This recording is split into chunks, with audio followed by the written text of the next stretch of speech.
eu vou entrar na mensagem, vocês vão entender o porquê desse tema. Infelizmente hoje a gente luta contra muitas coisas e o único Cristo que transforma é o Cristo de verdade. O falso Cristo não muda a vida das pessoas, ele não liberta, ele não cura e ele não salva ninguém. Então a gente precisa, para ontem, falar do Cristo verdadeiro. Porque se o Cristo verdadeiro, ele não for anunciado, ele não for pregado, as pessoas elas não são alcançadas e não são salvas. E quando a gente não conhece o Jesus de verdade, quando anunciam para nós o Jesus de mentira, a gente acha que ele é o verdadeiro. Então eu queria que vocês fechassem os seus olhos, abaixassem suas cabeças.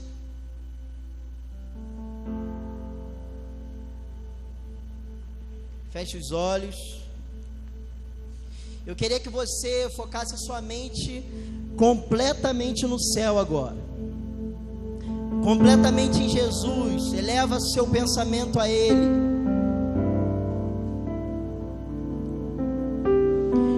Porque eu sei que eu estou aqui com uma Bíblia, com um esboço,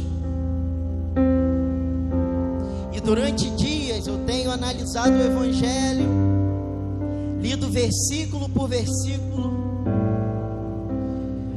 Mas se esse Jesus, o Jesus verdadeiro, ele não falar com você, não adianta esboço, não adianta pregador, não adianta mensagem.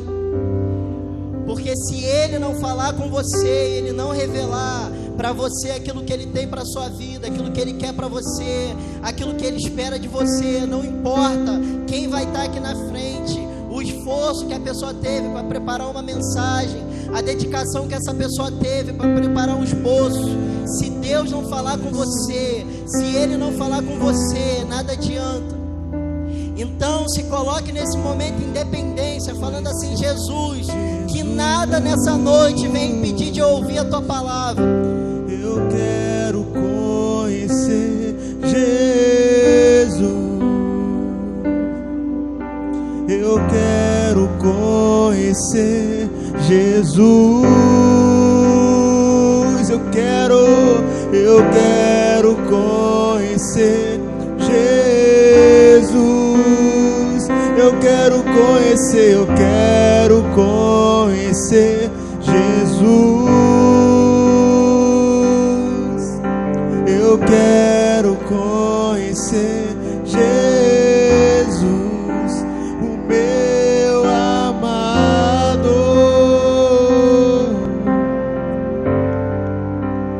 o meu amado.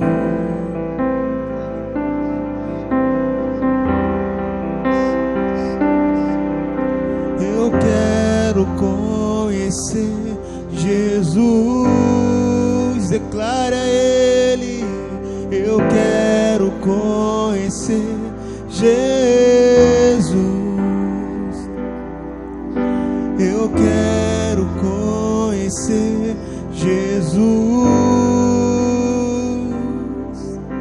Eu quero conhecer Jesus.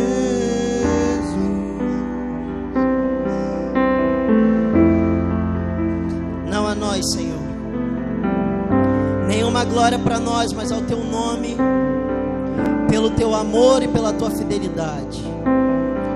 Muitos questionam onde está o teu Deus, mas o nosso Deus está no céu e faz tudo como lhe agrada. E que nessa noite, Senhor, tudo que acontecer aqui venha a ser exatamente como o teu coração deseja. Que tudo que vier falado seja no centro da sua vontade. Eu quero nesse momento me diminuir para que o Senhor cresça. Eu quero, Senhor, anular o meu conhecimento. Eu quero anular o que eu sou, o que eu sei, o que eu aprendi, para que o Senhor fale no meu lugar. Que eu seja apenas um canal, Senhor, da tua palavra. E que nessa noite pessoas possam ser libertas, alcançadas pela tua verdade, Senhor. Encontre pessoas essa noite, Pai, e transforma a história delas, em nome de Jesus.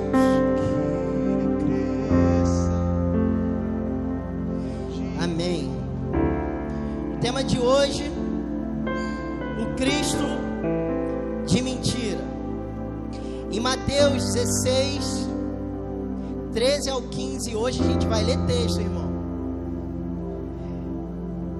Os outros você não precisa abrir a Bíblia, tá? Porque não vai dar tempo de você achar, a não ser que você já abra certo assim, porque eu vou sair de um texto para o outro. Mas esse primeiro, se você puder abrir, que é a gente ler junto pelo menos um texto nessa noite. Que o Senhor me ajude com o tempo, porque só para preparar o esboço foi mais de, sei lá, 1h30, de tanta coisa que tem.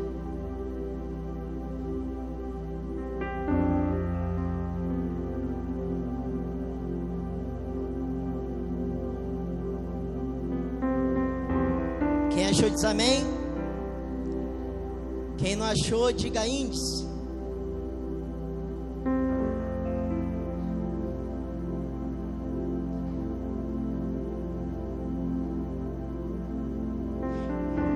Mateus 16, a gente vai ler do 13 ao 15. Amém? Vou ler para adiantar. Diz assim: chegando Jesus às partes de Cesareia de Filipe, interrogou os seus discípulos, dizendo: quem dizem os homens ser o filho do homem? E eles disseram: uns João Batista, outros Elias, e outros Jeremias, ou um dos profetas. E disse-lhe ele: e vós, quem dizeis que eu sou? Aqui Jesus, ele está questionando aos discípulos sobre quem os homens, as pessoas estão falando sobre quem Jesus é. E Jesus e os discípulos, eles começam a dizer para Jesus quem eles dizem. E uns disseram que ele era João Batista, outros disseram que ele era Elias, Jeremias ou profetas. E aí Jesus chega e pergunta para eles: não, mas e vocês? O que vocês dizem que eu sou? E quando a gente olha para esse texto, a gente vê que Jesus, ele está no meio de pessoas. Jesus, ele está no meio do povo, ministrando, pregando, curando, libertando, anunciando o evangelho. Mas quando a gente olha para a realidade do entendimento daquele povo, a gente vai ver que para cada um, Jesus significava uma coisa. E quando a gente olha para a sociedade hoje, a gente vê que muitas pessoas, elas têm um entendimento diferente de quem é Jesus. Porque infelizmente a sociedade hoje, ela é extremamente egoísta. As pessoas, elas não conseguem mais olhar para o lado. Elas não conseguem mais olhar a sociedade em si como um todo, mas o ponto de vista da sociedade é a partir da sua perspectiva, dos seus anseios, das suas visões, do seu entendimento ideológico. Então, a partir disso, as pessoas começam a definir um Jesus que vai de acordo com aquilo que elas esperam.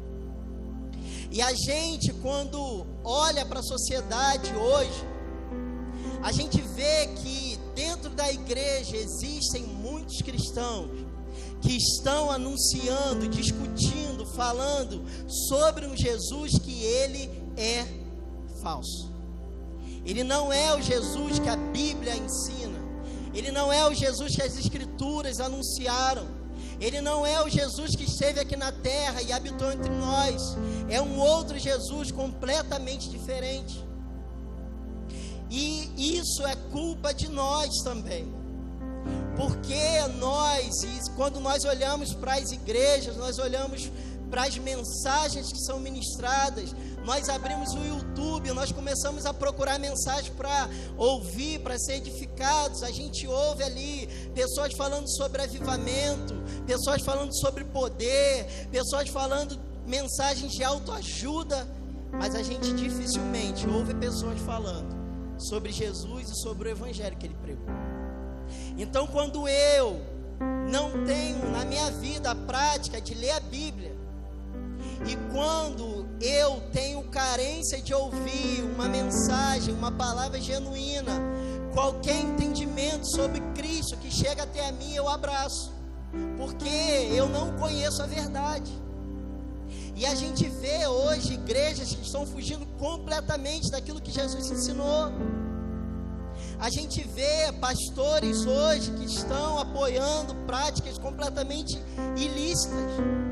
Pastores que estão se candidatando a vagas públicas, estão ganhando eleições, candidaturas, estão representando a igreja dentro de um congresso, mas eles são falsos pastores. Eu não vou citar o nome, mas tem um exemplo de um pastor que é o pastor da Shopee. É um cara que apoia o aborto, que apoia práticas que o Senhor nunca apoiou. E quando a gente abre a nossa internet, a gente abre as redes sociais, nós vemos cristãos defendendo ideias, pensamentos que não foram pensamentos que foram ensinados por ele. Porque a sociedade, as pessoas hoje, eles estão procurando alguém que traga um entendimento social. E eu vou falar já disso. Mas é necessário a gente entender o seguinte: existem pessoas que vão deturpar o evangelho. Existem pessoas intituladas pastores que vão pregar práticas absurdas em prol do liberalismo, da aceitação, da empatia. E essa palavra eu tomei pavor.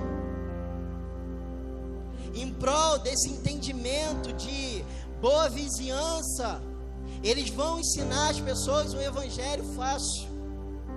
Mas em Mateus 13, 41 e 42 diz assim, ó: o Filho do Homem mandará os seus anjos, e eles ajuntarão e tirarão do seu reino todos os que fazem com que os outros pequem, e também todos os que praticam o mal. Depois os anjos jogarão essas pessoas na fornalha de fogo, onde vão chorar e ranger os dentes de desespero. Mateus 9, 42, Jesus continuou: quanto a esses pequenos que creem em mim, se alguém for culpado de um deles me abandonar, seria melhor que essa pessoa, que ela fosse jogada no mar com uma pedra gigante amarrada no seu pescoço. Então nós vemos aqui que nós temos uma responsabilidade imensa de conhecer a verdade, porque se eu não pregar a verdade, eu ensinar algo errado, eu ensinar um evangelho fácil, e por causa disso as pessoas forem para o inferno, o Senhor vai me responsabilizar. Se você, no meio da sociedade, na sua escola, no seu trabalho, na sua faculdade, no meio das pessoas que você vive, se você anunciar um Jesus de mentira, um Cristo de mentira, e essas pessoas, por causa da sua pregação, elas forem para o inferno, o Senhor vai te responsabilizar.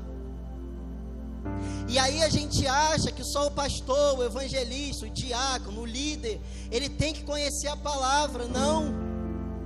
Porque o Senhor não chamou o pastor, o Senhor nos chamou. Se eu sou discípulo de Jesus, Ele me enviou a pregar o evangelho. E qual é o evangelho que eu prego? E você só vai entender, e você só vai cumprir o propósito, e você só vai obedecer os mandamentos do Senhor, se você conhecer quem é Jesus e qual é a sua vontade.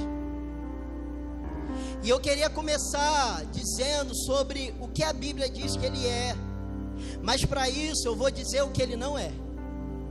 Porque quando a gente olha para a grande mídia, quando a gente olha para as pessoas que são muito sábias, muito entendidas, os intelectuais dessa época, que são muito inteligentes, eles vão dizer que Jesus é um grande revolucionário, aquele que veio lutar contra um sistema religioso, aquele que veio afundar a religião, aquele que veio contra os doutores da lei, aquele que veio contra os fariseus, os escribas e todos aqueles que entendiam do negócio na época.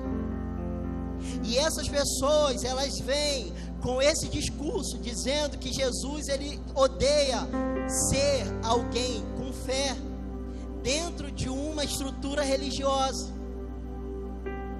E como essas pessoas, elas são muito estudadas, elas são muito sábias, elas têm razão. Mas a sabedoria não está no entendimento humano, a sabedoria está na palavra de Deus.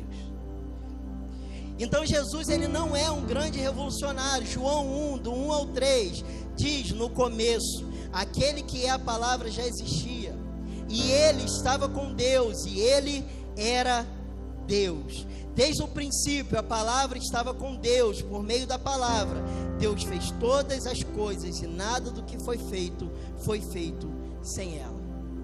Então Jesus, ele não é um grande revolucionário. Jesus é Deus. Todas as coisas que foram feitas por intermédio dele, e a palavra declara que nada do que foi feito sem ele. Então ele é Deus em primeiro lugar. No 14 diz, a palavra se tornou um ser humano e morou entre nós, cheia de amor e de verdade, e nós vimos a revelação da sua natureza divina, natureza que ele recebeu como filho único do Pai. Isaías 53, do 4 ao 7, verdadeiramente ele tomou sobre si as nossas enfermidades e as nossas dores levou sobre si, e nós o reputamos por aflito, ferido de Deus e oprimido. Mas ele foi ferido pelas nossas transgressões e moído pelas nossas iniquidades. O castigo que nos traz a paz estava sobre ele, e pelas nossas iniquidades e pelas suas pisaduras nós fomos sarados. Todos nós andávamos desgarrados como ovelhas, cada um se desviava pelo seu caminho, mas o Senhor fez cair sobre ele a iniquidade de todos nós. Ele foi oprimido, mas não abriu a boca. Como um cordeiro foi levado ao matadouro, e como ovelha muda perante os seus tosqueadores, e ele não abriu a boca. Então, dentro desse entendimento de que Jesus, ele veio combater a religião, que Jesus, ele era um grande revolucionário, que veio trazer um novo ideal para a humanidade. As pessoas, eles falam o seguinte: foram os religiosos que mataram Jesus. Quer ver? Quantos aqui já ouviram alguém falar isso? Os religiosos que mataram Jesus. É só você abrir o Twitter, é só você entrar nos comentários do Instagram. E quando eu ouço pessoas falando isso, e esse assunto, essa palavra, ela é apoiada por muitas pessoas, e muitas que estão dentro da igreja. Mas em Isaías 53 deixa claro que quem matou Jesus não foram os religiosos da época. Quem matou Jesus está aqui na frente, está aí olhando para mim. Foram os nossos pecados que matou Jesus. E ele ter vindo aqui, ele ter sido entregue, isso estava dentro do propósito de Deus, porque ele se colocou como maldição em nosso lugar. Então não foram os religiosos que mataram Jesus. A parte dos religiosos que foram contra Jesus na época fazia parte do propósito para nos salvar por causa dos nossos pecados. Então quem matou Jesus foi o meu e o seu pecado. Então a ideia do revolucionário, ele não existe, porque Jesus veio se fazer expiação por nós. Ele se colocou no nosso lugar, ele morreu a minha e a sua morte. Ele morreu numa cruz, mas aquela cruz era nossa. Então a ideia de que alguém matou Jesus, que não seja eu, está errada. Eu matei Jesus. Fui eu que bati os pregos. Fui eu que coloquei nele uma coroa de espinhos. Fui eu que cuspi nele, fui eu que debochei dele. Porque aquela morte era minha. Foi por causa do meu pecado que ele se entregou. Então Jesus, ele não é um grande revolucionário. Outra coisa que os intelectuais da época, os entendidos de religião dizem que Jesus ele é um grande agente social, que Jesus ele se preocupa com o pobre, que Jesus ele se preocupa com os mais necessitados, que Jesus veio olhar e procurar as pessoas que eram desprezadas. Mas Jesus ele deixa claro em João 18:36, diz assim, respondeu Jesus: o meu reino não é desse mundo.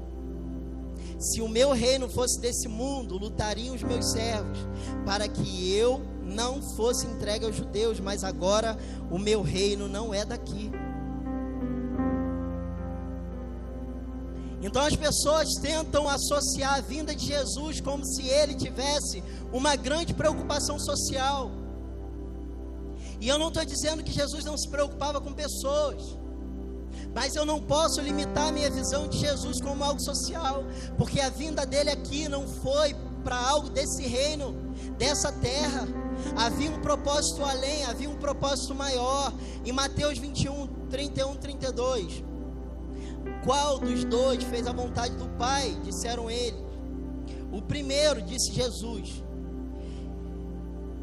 E em verdade vos digo que os publicanos, as meretrizes, entram adiante de vós no reino de Deus, porque João veio a vós no caminho de justiça e não creste, mas os publicanos e as meretrizes o creram. Vós, porém, vendo isso, nem depois vos arrependeste para crer. E aí a gente vê aquele discurso de que Jesus andava com os pecadores. Não, mas Jesus andava com as prostitutas. Não, mas Jesus andava com os pecadores. Não, mas Jesus andava com os mais necessitados. Não, mas Jesus não desprezou as pessoas. Não, porque os crentes desprezam as pessoas, mas Jesus não fez isso. E quando a gente olha para o texto e analisa ele da forma que ele deve ser analisado, diz assim, porque João veio a vós no caminho da justiça e não crestes, mas os publicanos e as meretrizes o creram. Vós, porém, vendo isso, nem depois vos arrependeste para o crer. Então a intenção de Jesus de andar com essas pessoas não era simplesmente incluí-los na sociedade. A intenção de Jesus de andar com esses pecadores era transformar a vida deles. E eu digo para vocês, Jesus não andou com pecadores, Jesus mudou a vida deles. Porque Jesus não se assentava em lugares de zombaria, Jesus não se assentava em lugares de pessoas que desprezavam o Senhor e continuavam desprezando. Jesus chegava diante das pessoas, pregava o evangelho, e essas pessoas, através da sua palavra, eram transformadas. Então Jesus não andava com pecadores, Jesus andava com pessoas que haviam crido na mensagem e haviam sido transformados por ele. Porque essa ideia social, com Jesus ela não cola. Essa ideia do Jesus bonzinho, acolhedor, não rola. Porque a ideia de Jesus não era olhar para uma pessoa e trazê-la para perto. O que Jesus olhava para as pessoas, ele tinha compaixão das suas almas, porque ele sabia que se as pessoas não se arrependessem, elas iriam para o inferno. Então não era sobre empatia, não era sobre aproximação, era sobre o evangelho que transforma as vidas. E você pode ser uma pessoa muito legal, muito bem relacionada. Você pode estar com pessoas na sua escola, no seu trabalho, na sua faculdade, que não creem em Jesus. Mas eu vou falar para você, se essas pessoas morrerem sem Jesus e forem para o inferno, não vale de nada a aproximação que você tem delas. De nada. Porque no final, o sacrifício de Jesus na vida delas vai ser em vão. Então, se Jesus não for anunciado para essas pessoas e elas continuarem vivendo a mesma vida, da mesma maneira, a sua amizade, a sua proximidade com elas não vale. E é por isso que a gente diz que o Senhor ele quer colocar cristãos em todos os lugares da sociedade. Mas por quê? Porque em todos os lugares da sociedade o Evangelho de Cristo será pregado e as pessoas irão se arrepender e serão salvas. Por quê? Porque você está lá. Amém? Em Lucas 7:22, diz assim: respondendo então Jesus disse: ide anunciar a João que tem visto e ouvido. O que um cego precisa, gente? O que um cego precisa? O que um cego precisa? Enxergar. Aí ele diz: os cegos veem. O que um coxo precisa? Andar. Os coxos andam. Os leprosos são purificados. Os surdos ouvem. Os mortos ressuscitam. E os pobres? E os pobres? Diz aqui, ó: e aos pobres é lhe dado pão. É isso? Não. E aos pobres anuncia-se o Evangelho. Então, quando os discípulos de João vão até Jesus e perguntam o que está acontecendo, se ele era mesmo Cristo esperado, aquele que deveria vir, ele fala todas essas coisas, mas quando ele fala dos pobres, ele fala: e aos pobres é anunciado o Evangelho. Sabe por que Jesus responde isso? Porque os pobres, ser anunciado o Evangelho era tudo o que eles precisavam. Era o mais importante do que eles precisavam. E você vai me perguntar: a gente não precisa fazer obra social? A gente não precisa dar o que não tem? Eu não estou falando isso. Mas eu estou falando para você que Jesus, ele estava mais preocupado com a alma dos pobres do que a barriga vazia deles. Porque a gente vê, Jesus, ele conta uma história do rico e do Lázaro. O rico vivia bem, esbanjava naqueles bens, em tudo que ele tinha. E havia o Lázaro, que era pobre, mendigava e ficava ali na porta do rico, comendo das sobras de comida. Mas chega um dia que os dois morrem. E aí a palavra fala que o Lázaro, que era o pobre, o mendigo, ele é consolado. Mas o rico, ele vai para o inferno. E lá ele sofre tormento. Lá aquele homem é atormentado. E nesse texto, o rico, ele está pedindo ajuda. Mas aquele momento, depois da morte, ele já não poderia mais ser ajudado por ninguém. Então a gente vê que um pobre, ele mendigou, mas o propósito da vida dele foi alcançado. Porque às vezes a gente olha para a nossa vida, às vezes a gente se acha pobrezinho, tadinho. Irmão, você pode ser o tadinho que for, mas viva com o Senhor Jesus, creia nele, não se afaste, não se desvia nem para a direita nem para a esquerda. Porque quando Jesus voltar, vai ter muito rico, muita gente com BMW, muita gente com Ferrari, muita gente com moto, carro importado, que vai para o inferno. E isso, Jesus, ele veio trazer um entendimento para nós. A nossa vida terrena, ela é importante, mas existe uma vida muito mais importante, que é a vida eterna, que é a salvação. E Jesus, ele precisa ser anunciado para o pobre e para o rico, para o que não tem, para o que tem. Jesus, ele não veio lidar com uma questão social na terra. Jesus, ele veio tirar o pecado do mundo.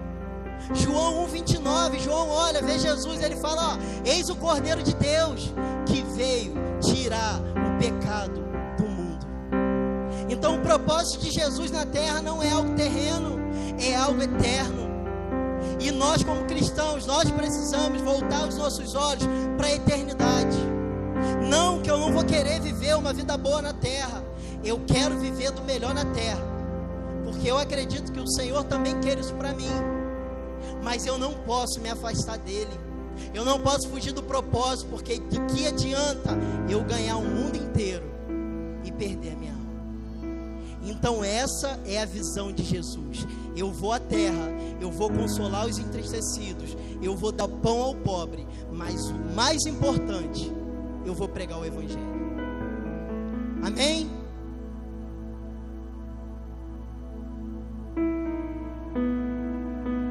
Lucas 4:18-19. O Espírito do Senhor é sobre mim, pois que me ungiu para evangelizar os pobres. Enviou-me curar os quebrantados do coração, a apregoar liberdade aos cativos e dar vista aos cegos, e a pôr em liberdade os oprimidos, a anunciar o ano aceitável do Senhor. Mais um texto que deixa claro da preocupação de Jesus, que ele estava muito mais preocupado com a eternidade do que com a terra. Lucas 5:20, essa passagem fala daquele paralítico que os amigos dele, está muito cheio, eles colocam ele pelo telhado. No versículo 5:20 diz assim, ó: e vendo-lhes a fé, Jesus disse ao paralítico: homem, os seus pecados lhe são perdoados. Aquele homem não andava, ele precisava de cura. Mas Jesus, ele poderia muito bem chegar para ele e falar assim, ó: você está curado, levanta, toma teu leito e anda. Mas Jesus, antes de falar sobre a sua deficiência natural, humana, terrena, Jesus, ele fala: os seus pecados estão perdoados. Essa é a prioridade de Jesus na terra: tirar o pecado do mundo.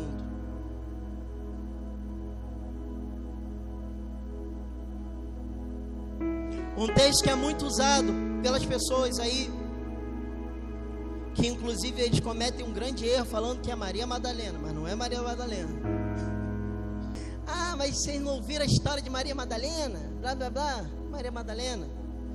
E endireitando-se Jesus, e não vendo ninguém mais do que a mulher, disse-lhe: mulher, onde estão aqueles seus acusadores? Ninguém te condenou? E ela disse: ninguém, Senhor. E disse-lhe Jesus: nem eu também te condeno. Vai e não peques mais.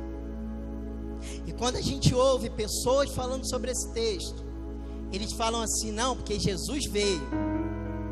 Jesus nesse momento está aqui defendendo uma mulher dos seus acusadores, dos religiosos. Jesus está perdoando uma mulher. E eles usam esse texto de uma forma completamente distorcida, para trazer um entendimento do Jesus social, que está preocupado com os problemas da terra, com a desigualdade na terra, com as injustiças da terra. Mas quando todos vão embora, a última coisa que Jesus fala para essa mulher é: vai e não peques mais. Sabe por quê? Aquela mulher estava a ponto de ser apedrejada, mas a maior preocupação não era com o fato dela apenas ser apedrejada. Jesus não queria livrar aquela mulher de pessoas ruins. Jesus queria salvar uma dela.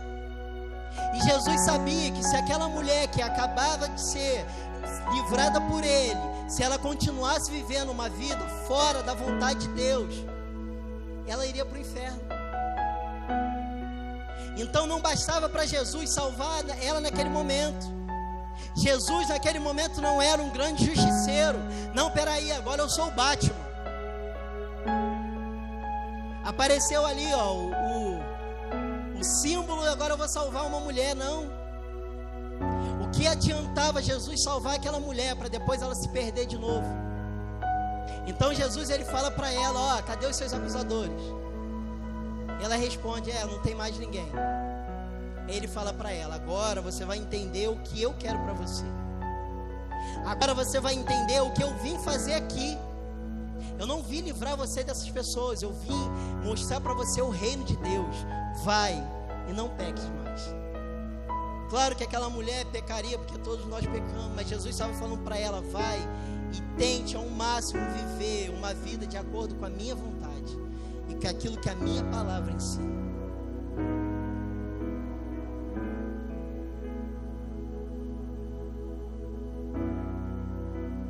Está terminando. Eu sei que essa palavra assim é meio complicada, a gente não dá glória a Deus, aleluia.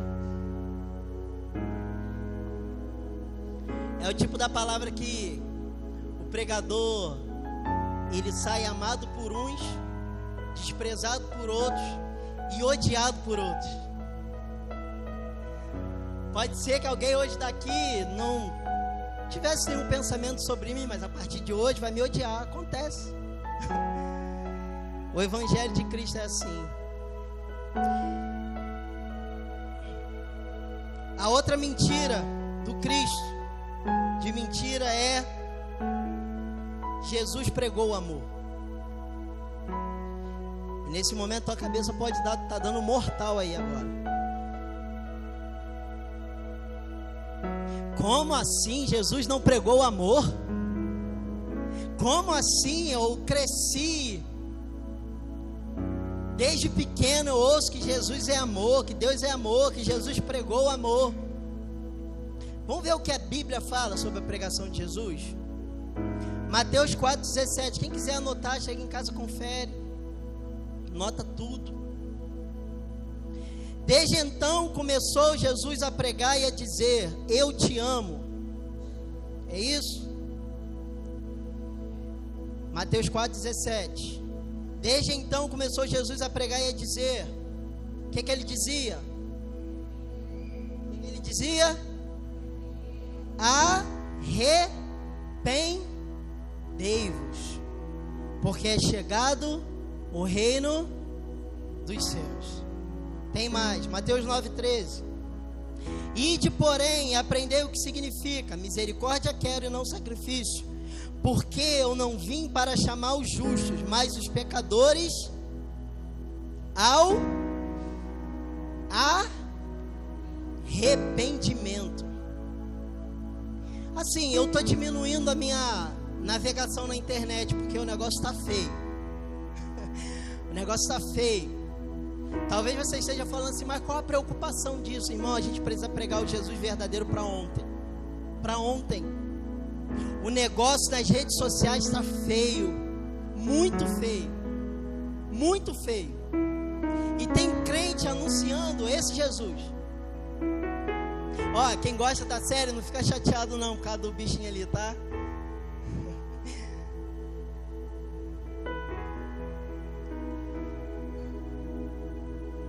Porque essas pessoas, eu já vi várias vezes, em discussão sobre religião, eles colocando, porque em Mateus ele completa, mas eu não lembro se é em Lucas, se é em Marcos, ele fala o mesmo texto, só que corta o final, que diz assim: porque eu não vim chamar os justos, mas os pecadores, ponto. E aí eles pegam esse texto e colocam na internet. Não, porque Jesus veio chamar os pecadores, vocês se acham bons demais. Só que eles nunca usam o texto de Mateus, porque o texto de Mateus tem um grande problema aqui, porque ele completa: porque eu não vim para chamar os justos, mas os pecadores ao arrependimento. E eles não querem saber do arrependimento, irmãos. Eles querem saber só da parte até que Jesus acolhe as pessoas. Não, vem cá para baixo das minhas asas, vem cá, como a galinha junto dos seus pintinhos, né, evangelista Bruno? Ó, vem cá, vem para cá, porque isso é muito bom, irmão. Até a parte que Jesus, ele te ama, ele cuida de você, ele morreu na cruz por tua causa, porque ele foi atrás dos pecadores. Não, porque eu deixo as 99 ovelhas e vou atrás da ovelha perdida. Olha que coisa linda. É por isso que usam outro texto, não usam de Mateus, porque o de Mateus não é sobre só o que Jesus faz, é sobre o que eu e você temos que fazer. Aí já não dá, aí já não presta para mim, porque se eu tenho que fazer alguma coisa, o negócio já muda. Irmão, vamos ler a Bíblia, tá? Porque a gente está falando sobre que Jesus não pregou o amor. Então, eu sei que isso é uma realidade muito pesada, então a gente vai ler aqui até amanhã. Mateus 11:20. Então começou ele a lançar o rosto às cidades onde se operou a maior parte de seus prodígios, o não se haverem arrependido. Mateus 12:41. Os ninivitas ressurgirão no juízo com essa geração e a condenarão, porque se arrependeram com a pregação de Jonas, e eis aqui quem é maior do que Jonas. Jesus estava falando de pessoas que estavam ouvindo a mensagem, mas não se arrependeram. Marcos 1:14-15. E depois que João foi entregue à prisão, veio Jesus para Galiléia, pregando o evangelho do reino de Deus e dizendo, olha só, Jesus estava pregando o evangelho do reino de Deus, amém? Ele estava pregando o evangelho do reino de Deus. E olha o que ele estava dizendo: o tempo está cumprido e o reino de Deus está próximo. Arrependei-vos e crede no Evangelho. Tem mais. Marcos 6, do 7 ao 12. Chamou a si os 12. Ó.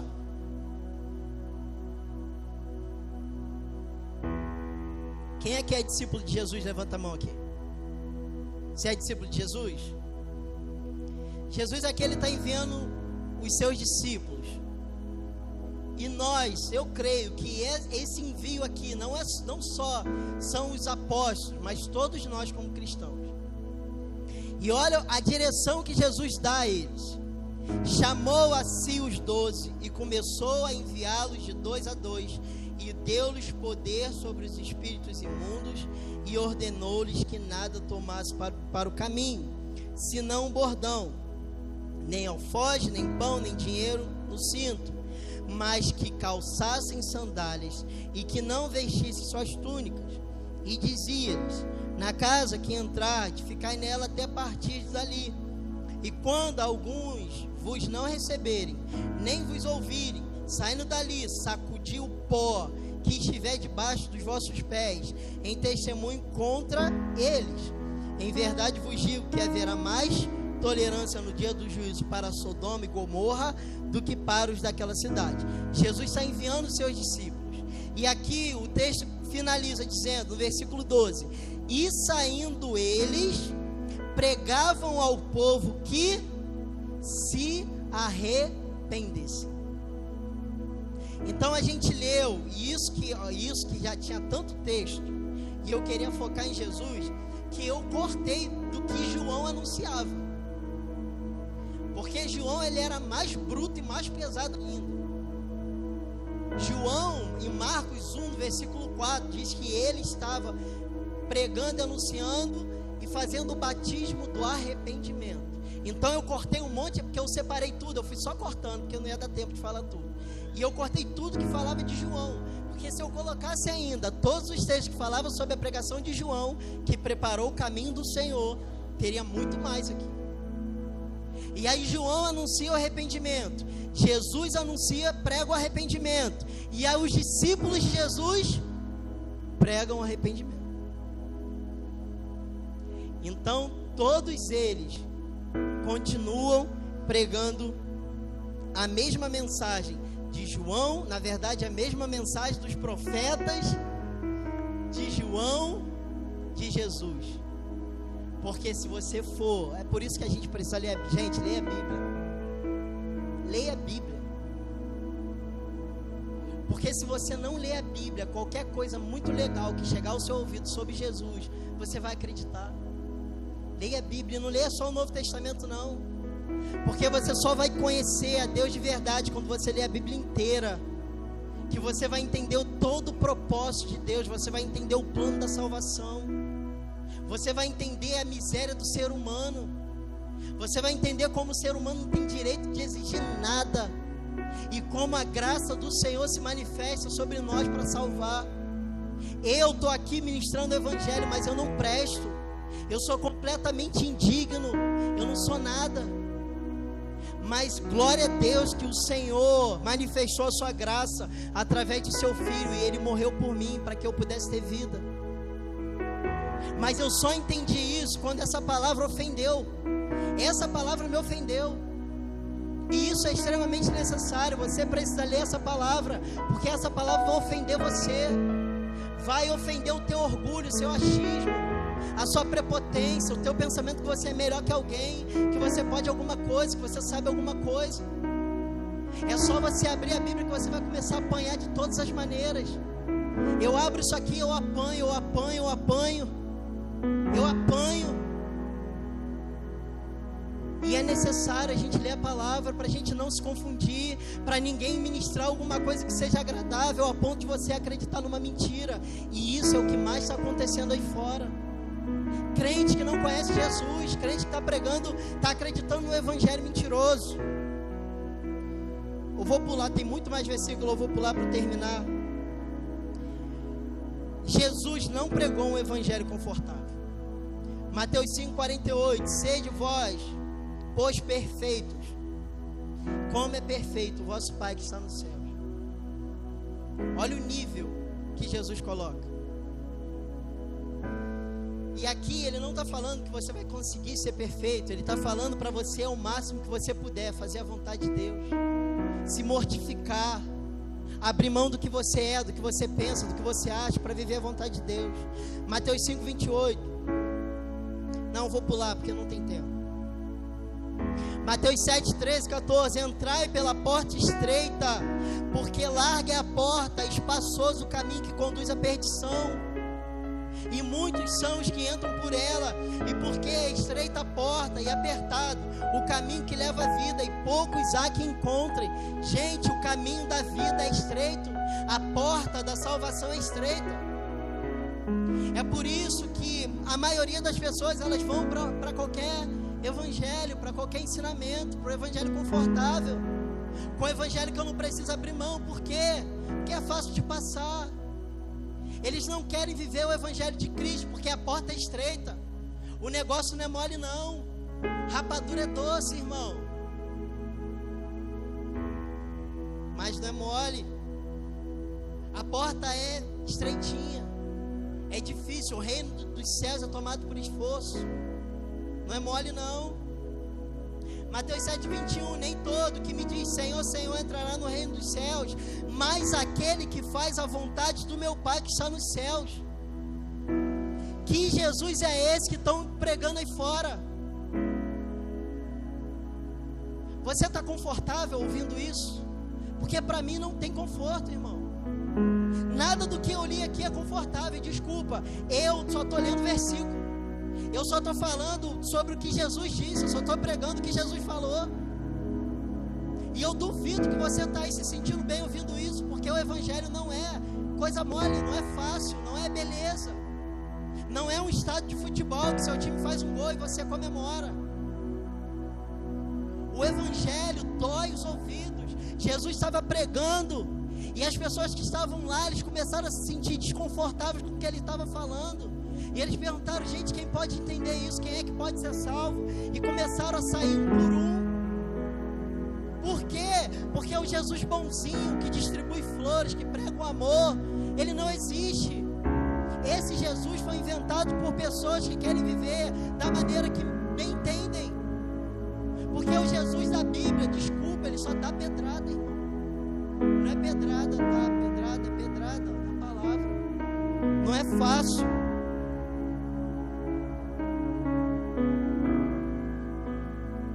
Para finalizar, Mateus 16, 24. Então disse Jesus aos discípulos: se alguém quiser vir após mim, renuncie-se a si mesmo, tome sobre si a sua cruz e siga. Ele está falando para você: se renuncie. Ele está falando para você: abra mão da sua própria vida, abra mão das suas ambições, da sua vontade, e me siga. Porque aquilo que eu tenho para você é maior do que você tem. Vem comigo, porque teu coração é enganoso. Não é fácil, a porta é estreita, a palavra não é fácil de ouvir. Jesus não dá tempo. Jesus, ele chega a falar que os homens do mundo odiavam porque ele anunciava a verdade. E hoje, quando você olha lá para fora, você vê que os líderes, pastores, pregadores são odiados. Por quê? Porque eles pregam o que eu acabei de pregar. Eu poderia hoje preparar uma boa mensagem, 9 anos de teatro, irmão. Você poderia com certeza chorar com uma bela atuação aqui na frente, falar palavras, usar termos, entonar a voz de uma maneira que ficasse emocionante, bonitinho. Talvez umas 5 ou 6 pessoas aí chorariam. Mas esse tipo de evangelho emocional que toca a alma não muda a vida de ninguém. O que muda a vida das pessoas é a verdade, é a palavra de Jesus.